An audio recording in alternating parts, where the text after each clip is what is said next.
right, so automating for small business success.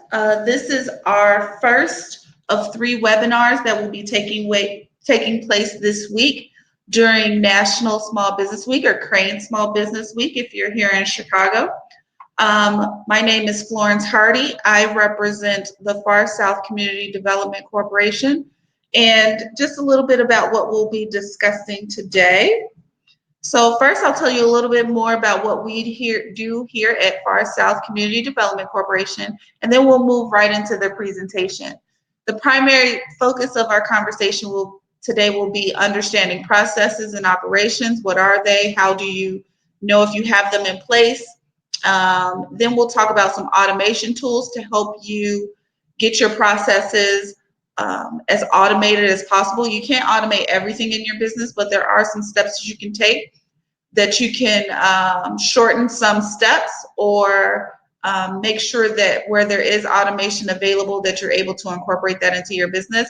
And then implementation. So we can talk a lot about what operations are, what processes are, and even what the tools are. But if you don't take the time to implement these tools into your business, then you won't be automating for business success. And so I'm going to give you some tips and tricks on how to make sure that you're implementing what we're talking about into your business as effectively as possible. So first, a little bit about Far South Community Development Corporation. We are funded by state and federal government. So that means that most of our services to the public are free or no charge. The range of services that we offer include one-on-one consultations where business owners like yourselves can come in and have questions about management, marketing, financing, or strategy, and we try to provide assistance. We also connect you to resources. So whether that is you're looking for an accountant, an attorney, someone in the city or state, a mentor, if we can make that connection for you, we attempt to do so, although we cannot guarantee it. And then the last thing we do is seminars and workshops like the one that you're watching today. A lot of them are basic how-tos, how to write a business plan, marketing plan, etc. Tomorrow we'll be hosting a webinar on vendors and how to do your due diligence on finding vendors for your business. And then on the third day, we'll be doing a webinar on certification. If you are a minority-owned or women-owned business or veteran-owned business, how to identify what certifications are available and the processes that you need to go through to obtain those certifications. Our one singular goal is to help individuals start and grow their businesses. So whatever we can do to help you along that path, we try to do. Even if we don't have the resources in-house to do so, we try to make those connections so you get the assistance that you need. So first, let's understand what processes are. When you're talking about starting a business, this is the portion of the business plan, and my circle is a little off there. Operations is supposed to be circled, but this is the part of the business plan that really talks about how your business operates. It is when do you open? When do you close? How many employees do you have? What do they do? What skills are necessary to get money into the business? What tools do you need to make sure that you can deliver on whatever you're promising the customer? So all of that goes into the operations part of the plan.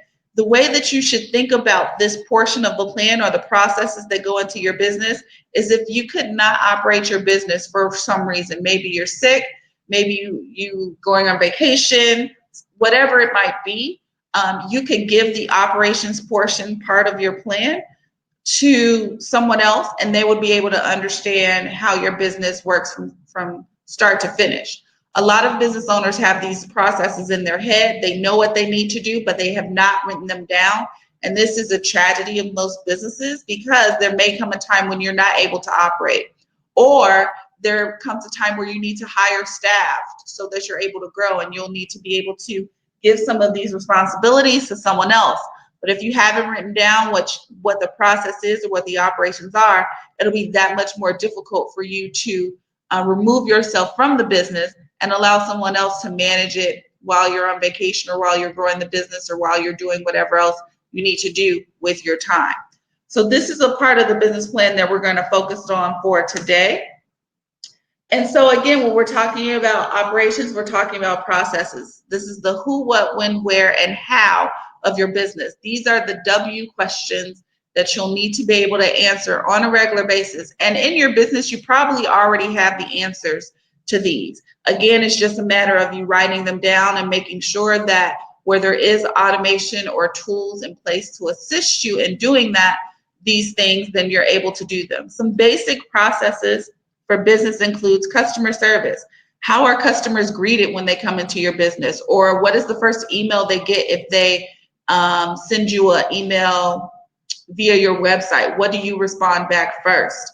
Do you have a sales process in place? Meaning you have a prospect that you're thinking or that you're in contact with. How do you move that prospect through your sales cycle such that you can get them to a close? How many emails do you send? Do you schedule in-person meetings? What is covered at each meeting? These are the types of things that you'll need to have in place. Opening procedures. If you do have a brick and mortar location, what's required for you to actually open that location to the business? Is there lights that need to be turned on? Does inventory need to be checked? Does a open sign need to be flipped over? Does the cash register need to be counted? All of these things would go into that. And the same for closing. How do you close the store? When is the money counted? Where is it placed after it's taken out from the register? Who goes to the bank and how often do they go to the bank? Who makes sure that the lights off? Do you sweep or clean before the store closes? Or is that an opening procedure? Customer questions. How are these handled when they come in either in person or via your website? Who gets that information? Who's responsible for answering the question? In some organizations, there are a number of people that are working there, and depending on the question, that would go to a different person. How do you dictate if that question comes in, how it's forwarded to the right person so that your customer gets the right answer as quickly as possible? And then client intake. What happens when you get that new client? Do you have them complete a questionnaire? Do you have them fill out a survey? Do you collect information from them, such as their email address, so you can add them to your email list? All of these things will go into that process. So these are just some other things too. I think the biggest one here is social media content development and posting. Most small businesses do not have a social media process. They don't have a plan in place. Who can respond to social media? What kinds of things will we comment on? What kind of content will we post? How often will we post? What social media platforms will we use? You don't want to go about this haphazardly. And so when you're creating these processes and these operations, those are the types of questions that you'll need to answer. And again, put those things in writing.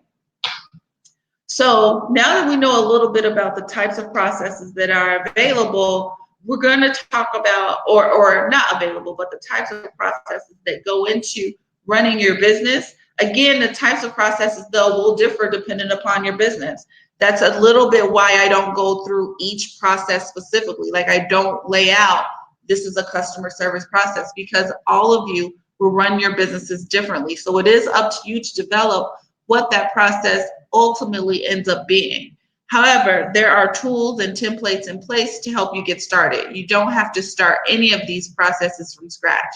So if we go back just for a moment before I talk about the tools, say, for example, you are developing a customer intake or client intake process and you don't know where to start.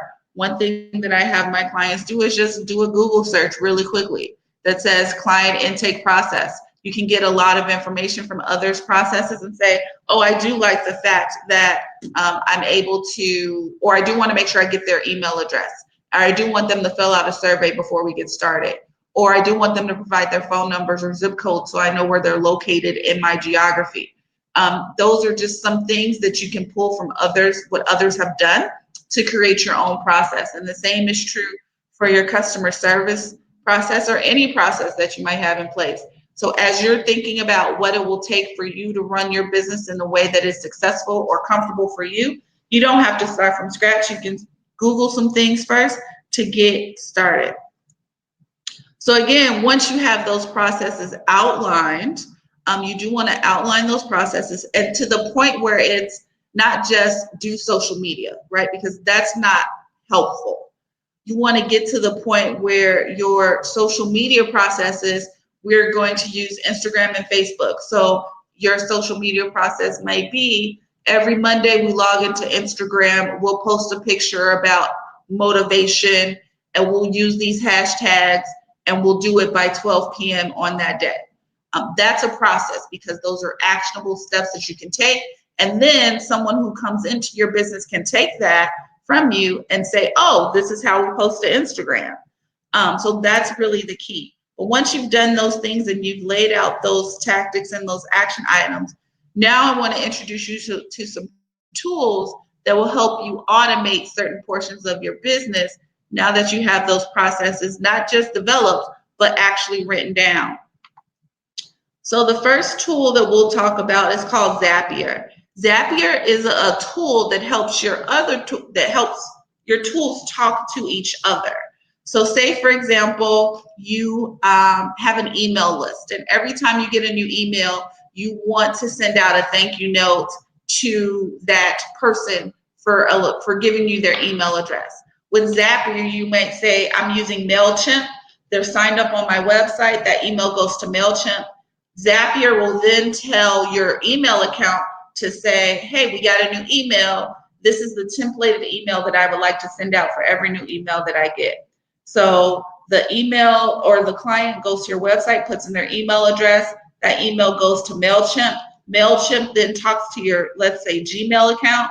Gmail will then know that you have a new email via MailChimp, and then they'll send out a templated email address or a templated introductory email. So that way you have totally cut yourself out of the, hey, I got a new client. How do I introduce myself to them? How do I let them know what the process to begin talking with me is, right? That email could have a number of different information in it. It could say your office hours. It could say your opening hours. It could have a survey that you want your clients to fill out. It could have a discount code that they can use to purchase from your store. Once you get these tools talking together, you're starting to shorten your processes. Now, so Zapier is a really good tool for that. I believe there is a free option, but with the free option, you can only attach so many tools to each other. So just be mindful of that. When you go to the website, you'll be able to see the breadth of the tools that you're able to connect. So it's not just about connecting, your MailChimp or whatever email campaign management system you use to your Gmail, but you can connect that MailChimp to Excel, say, for example, and say now you're collecting all of your emails in an Excel worksheet that makes it easier for you to email out to your clients on a regular basis. Or you can connect your Gmail to PowerPoint that says every time I get an email, I want to create this new slide in PowerPoint that does X. So it's really about using all of the tools that you have and connecting them in ways that makes the processes that you've developed shorter for you to work within. Another tool that does the same thing is called, I didn't change the picture on that, sorry about that, but it is a different website. The tool is called IFTTT. It stands for if this, then that. So if this, then that, and I'll type it out so that in case you can't understand what I'm saying, if this, then that. This is what the IFTTT stands for. And it works in the same way as Zapier. So essentially what you're doing is you're connecting a whole list of tools together. And it says, if I receive an email from a certain address, then I want Excel to open, or I want a video to play, or I want an email to be sent out automatically. So that's how if this, then that works. So if this, then that, and Zapier are competitors to each other. You just have to see which interface you like and make the decision about which one you'll choose to incorporate into your business. But these two, Zapier and if this, then that, are the best sort of tools to get started. Once you've decided all of the other tools that you're going to use into your business, these are really the best tools to connect them to really shorten those processes that you've developed for your business. So the next tool that we'll talk about is Hootsuite. So this is a social media content scheduler.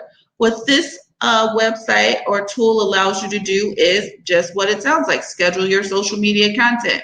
Now, it doesn't work across all social media platforms, so you do have to make sure that if you are using a social media platform that doesn't integrate with Hootsuite. There's something else that you can do. So if you're, say, for example, let's say you're using AOL chat. I don't know if that's a social media thing, but let's assume it is. I know that that is not on Hootsuite, but Instagram is on Hootsuite. So you might say, oh wait, Instagram isn't on Hootsuite, but Facebook is on Hootsuite. So you might say, I'm doing an automatic scheduling for Facebook. And then once you see it on Facebook, that will remind you to put it into your AOL chat or Instagram, because you can't automatically schedule content for those platforms. But on platforms that you can schedule, you can go up to, I think, 30 days out. If you pay for the software, then you're able to go out longer than that. But this allows you to say, every Sunday, I want this message to go out on these additional platforms without you having to do it manually each time. So this can save you a lot of time in making sure that your social media is always up to date. Now, one caution that I will tell you with Hootsuite is that, of course, if you pre-schedule content, things may happen during the week or the day or the month that may make that content either offensive or incorrect. So you do have to manage. You do have to know what it is that you're putting and where it may post, and when it may post, to make sure that you're not offending anyone, or you're taking into account current events. News changes every day. You don't want to put something that says this is the bomb on the day that there's an actual bombing someplace in the world or something like that. So you just want to make sure that you're mindful of what you're scheduling, but this still does allow you to put up things that, or to schedule your social media posts and stay up to date on those posts, which is one of the hardest parts of being in business, is maintaining your social media presence. Now, also with Hootsuite and any social media scheduler, you do want to also have a plan around this or a process around this. So with most of my clients, what I have them do is select themes that go with certain days of the week, so that not only can they schedule it, but they know what they're scheduling on those days. So for example, let's say Monday is your motivational quote day. So every Monday you have to find a motivational quote to post. And Tuesday is your tip day. So that's when you do your Tuesday tips. And then when you're scheduling out that you need to find a tip to post for the 4 Tuesdays in a month. So those are the types of things that you can do. And with the Hootsuite scheduler, or any other scheduler for that matter, you can set aside one day a month to handle all of your social media needs. So that one day might be a Sunday before the month starts. You need 4 tips. You need 4 motivational quotes. You need 4 giveaways, whatever it might be. You can get it all done and scheduled in that one day, and it'll post on a regular basis, however you schedule it. So this is a really good tool if you find social media daunting. So the next tool that we have is a transcription. This is the name of the tool, and it's actually an app for your phone. This is the only one that we'll talk about that isn't for a computer or desktop. So with transcription, it is just what it sounds like. You're able to transcribe your speech into words, and then that could be an email that you send out, a note that you send to a client, something like that. A lot of times we're in the car or we're moving and we have these thoughts or we have this content that we need to get down. You don't want to write it down because who has a pen? This allows you to use your phone to just write or to speak the thought that you have. It types it out, and then you're able to edit it. Once it's done, you can pop that into an email, and now you're multitasking. Or you can pop it into a document, and now you're multitasking. So this is a really, really good tool if you find that you never have enough time to get all the thoughts out of your head. And this can be particularly helpful as you're documenting your processes after this presentation today. So you'll know, hey, I need a customer service process. This is the experience that I want them to have. So I want to make sure that every customer that comes into my business, A, B, C, D, and happens. You might just speak that because it's easier. Then you can go back in and edit it. So this is a really good tool.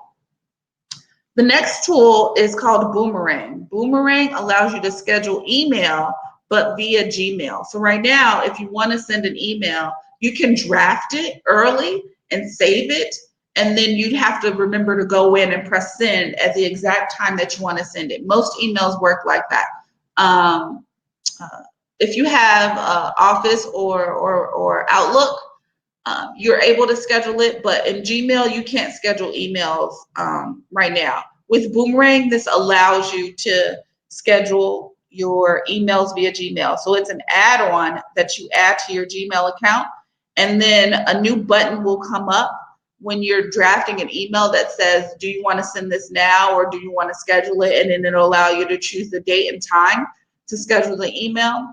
And it'll go out at that time without you having to manually go in and press send at the time that you want to send it. This can be a really good time saver, especially if you're the type who likes to work, at midnight or 1 o'clock in the morning or certain times of the day, but you don't want your clients to see that you're sending out emails at 1 o'clock in the morning, right? You want them to get it during the day. And so this still allows you to be proactive and work at any time that you want, and then schedule the email to go out when you want it. Now, again, this tool is only available for Gmail. If you are using Outlook, there is the option to schedule your emails via that tool. Or if you're using another email system, you'd have to check and see if there are any add-ins to schedule for that. But Boomerang just works for Gmail. And I do see that I have a question from Dominique. This seminar is being recorded, so you can get the list that way, but I can also email the presentation to everyone who's attended today. So that way you will have a list of all of the tools that I'm talking about. So the next tool that's available is called Calendly. I don't like the way that sounds. I can never say it right, Calendly. But this allows clients to go into your calendar to schedule appointments for yourself. So the way that this tool works is you will first go into your calendar and block out times that you are not available. And then all the times that you are available will come up via a link. Most of my clients put this link in their email address and say, hey, if you want to schedule an appointment with me, find a time here on this calendar. So this can be a really good tool if you like that type of autonomy for your calendar, or if you're okay with people putting themselves in your calendar. I personally don't like that option, but I do have a lot of clients that say, I don't care who I'm talking to between 2 and 5 on Tuesdays, as long as I'm talking to somebody. And so they'll allow clients to put in their own availability into their own calendars. What this does automatically is it sends a notification to both the person who scheduled the appointment and to you, confirming the details of the appointment, whether it's a phone call, whether it's in person, what have you. So this can be a really good tool if you like, if you don't have the time to schedule the appointment yourself, you want your clients to be able to go in and find a time that works for them.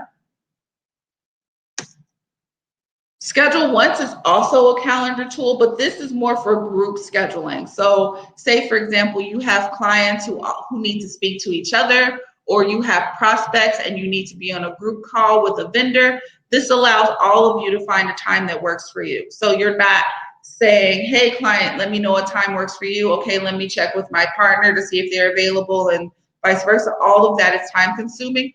With Schedule Once, you can say these are the times that we're all available, and it'll allow you to find a time that you're all available, that you can all speak. Most of the tools that I'm talking about are free, or at least they have a free option.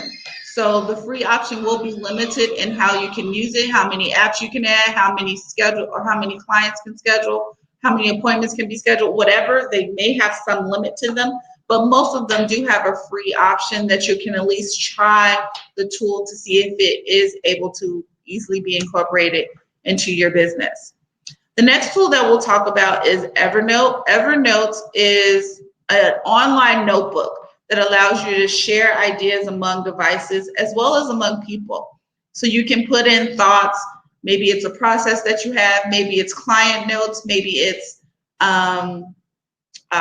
information from vendors, but you're able to put all of those things and categorize your notes so you're not walking around with a bunch of Post-its or a bunch of notebooks This is like your online electronic notebook that automatically allows you to categorize your notes into the separate topics that you write about or you cover. So you might have a tab in Evernote on social media content, one on vendors, one on clients, and even within clients, you might have an individual notebook for each client where you document the time that you spoke with them, what you're delivering, and so forth. If you have inventory, you can manage your inventory via Evernote. So it's very, very helpful. And the most impressive part about Evernote is that it's among devices. So as long as you have the Evernote app on all of your devices, you're able to obtain your content from anywhere, whether it's a phone or iPad or computer or desktop or what have you. As long as you have the app or access to the internet, you're able to access whatever you wrote. You don't always have to worry about if you have your iPod with you or your iPad with you or whatever tablet you use. So the next tool that we'll talk about, this is one of my favorite tools. It's called Canva. With Canva, you can create graphics and presentations that are very pretty. So most of my clients, I have them go to Canva to create logos. You can create flyers, you can create business cards, and most of the graphics there are free to use. You do have to pay to use some graphics, but it just depends on what you want to do. It is possible to create a number of different documents without paying for them because you're using all the graphics that they get for free. So this is a really, really good tool if you don't have the money to hire a graphic designer, but you have some wherewithal as to how you want something to look. So again, most of Canva is free. You'll only pay for usage of some limited or some expansive graphics or fonts. Even getting the documents saved in a certain way, you may have to pay for that. But a lot of what you can do within Canva is free of charge. The next tool that we have is Feedly. Feedly is a personalized content system that allows you to curate the type of content that you receive on a daily basis. And so, say, for example, you're in the business of fashion. You want to know everything that happens in the fashion world. That can be difficult to just put in fashion in Google and see what comes up. But with Feedly, you can put in key terms and articles across the web that have those key terms in them. It will automatically curate in your Feedly profile. This is really good to help you develop some content around social media. If you're doing a blog post, you can find something else that has been written about and edit it, comment on it in your own blog post. So this is a really good way to find content that you can use for your own purposes. You can also point to other people's content. So say you don't want to write your own blog, but you still want to be seen as an expert in the area. You can now create a curated list of content for others to read through Feedly. So you can say, I'll get a list of 10 articles from that list. I'll choose the top 3, and then I'll repost those top 3 articles in my newsletter and my blog or what have you. And that shows that you're up to date. It gives you a reason to email your clients or contact your clients. And it keeps you on their radar for your services. So this is a really good tool if you don't know where to find content, or it's also a really good tool if you're in that part of your business where you feel like you don't have anything to do, where you're like, I need to do something, I don't know what I need to do. This can be something that you can use to fill that time, so you start to curate the content and then post it out to your clients. So Trello is a way to organize projects and teams. This is a really good project management system. So you would organize cards based on projects. You can add specific people to those projects, whether they be clients, whether they be vendors, whether they be colleagues. And they don't see your whole Trello portfolio. They only see the topic that they're added to. This allows you to create timelines. You can create checklists. You can assign work to others, and you can see if that work is done. It allows you to upload documents. So if, say, for example, as part of the work of the team is to upload documents, you can get that done with Trello without having to email back and forth. And I think that's one of the primary benefits. Our emails can get pretty crowded, especially if you're emailing clients back and forth. finding where you said what to who and when and where can be difficult, but you can manage those communications with the project management software like Trello. And it's easy for you to make sure that you have all that information in one space. It's also color coded, which is nice. So you might have a different color for vendors conversations versus client conversations versus government conversation or lender conversations. So that can be very helpful as well. So the next one we'll talk about is MailChimp, which is an email management system. It allows you to create newsletters or large emails campaigns. The good thing about, well, MailChimp and really any other email management system is they are generally integrated with most e-commerce platforms. So if you are selling a product online, at the time that people buy the product, they'll provide their email address. It'll automatically be added to your email campaign list or your campaign list or your email list. And now you can send out customized emails to everyone who's purchased from you without them having to go to another box that says enter your email here. So it's a really great way to shorten the process for your clients, but as well as make sure that you get all the information that you need to stay in contact with them. So now that you have all of these tools, and again, those are just some basic tools.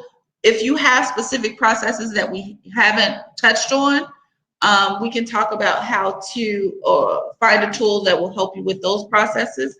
But as I mentioned, none of these tools at all are helpful if you don't implement them into your processes. So again, first step is to identify the processes and write them down. Second step is to find a tool that'll help you do that. And third is to implement those in the process. So the first is you want to schedule a time and a date to get your processes in order, whether that is you or you have to have a team of people around you to do that. You want to schedule and get it done. And this is for each of the tools as well. Pick a date to look at them. If that's every day, then that's fine. If you only look at Trello once a week, which I probably wouldn't recommend, you can do that. If you do a MailChimp newsletter once a week, choose that date and time and get it in and get it done. If you are, some of these tools, however, you'll have to put into your header and use on a regular basis. So you might use them daily. And that's one of the first things that you do. So in addition to signing into your email, you may sign into Trello, or you may sign into Calendly to see what your calendar looks like for the day. So you want to make sure that you build these tools and processes into your regular schedule to get the best use out of them.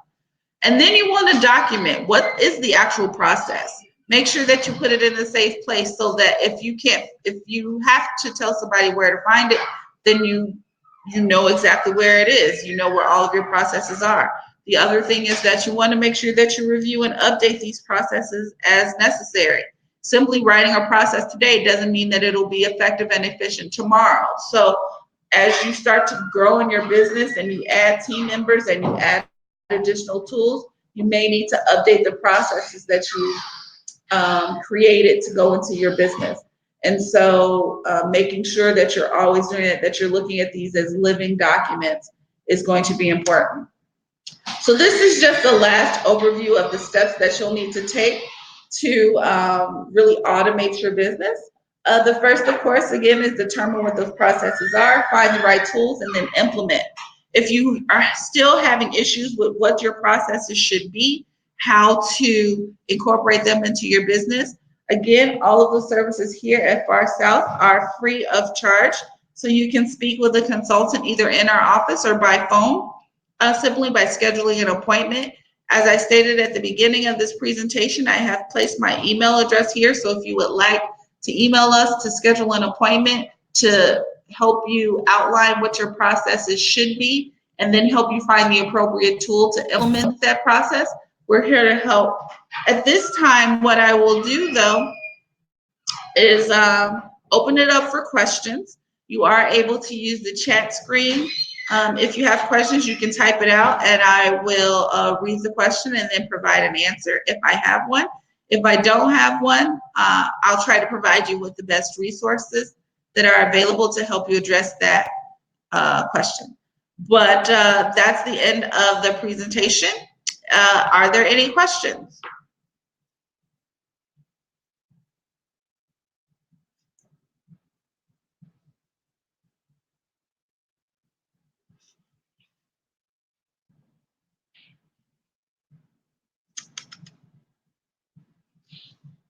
Okay, it does not look like there are any questions. So again, this webinar was recorded for your convenience. So you will be attain a link so that you can view the webinar again, should you need to. Again, everyone who attended will also get the presentation mailed to them via email. So we do have one question. The question here is, are there security concerns that are built into these apps? So I'm guessing you're talking about privacy, or if the app or the tool is hackable. Anything online is hackable. So when you're choosing a tool for your business, you just need to make sure that you're looking through the privacy policy. You want to read reviews on them to see what kind of things they keep private. For the most part, I can't guarantee that all of these things are secure, but most of them I do use in our business here at the center. And so it just depends on what you're sharing. Again, with anything that you're sharing or posting to the internet, you don't want to put anything that's too private. So you don't want to put your social security number or your client's social security number or bank information. If you do require that type of information for your business, you do want to make sure that you're using encrypted software to share that kind of private information. But for the most part, these are just conversations that you're having. If you are having private conversations that you want to make sure are not shared or hacked or what have you, there may be additional security that you can add. But again, read the features and policies of the software that you plan to use in your business to make sure that it meets your or that it addresses your security concerns. I can't guarantee that they will, but in their policies they may. So hopefully that answers your question. Okay, are there any other questions before we end the webinar today?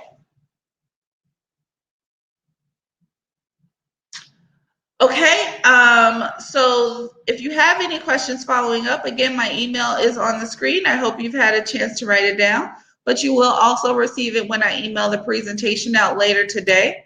Tomorrow's webinar will be on how to identify vendors for your business. It will begin at 12 p.m. Central Time. If you have not signed up for that webinar, there is still time to do so.